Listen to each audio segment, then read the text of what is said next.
mein Führer.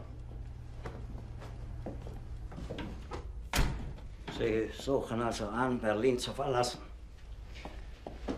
Mein Führer, wie Sie wissen, sind alle ärztlichen Administrationen und Verbände, die der SS und Himmler unterstellt sind, inzwischen aus Berlin abgezogen. Himmler ist ein Verräter. Er wird seiner gerechten Strafe nicht entgehen. Mein Führer, als Reichsarzt SS gibt es für mich keine Aufgaben mehr hier.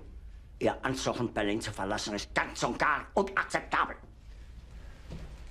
Meine Familie. Falls die Russen mich... Ich muss hier weg. Sie haben nichts Unrechtes getan.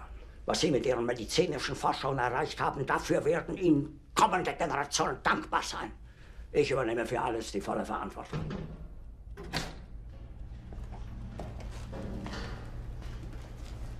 Wir sprechen ein andermal darüber.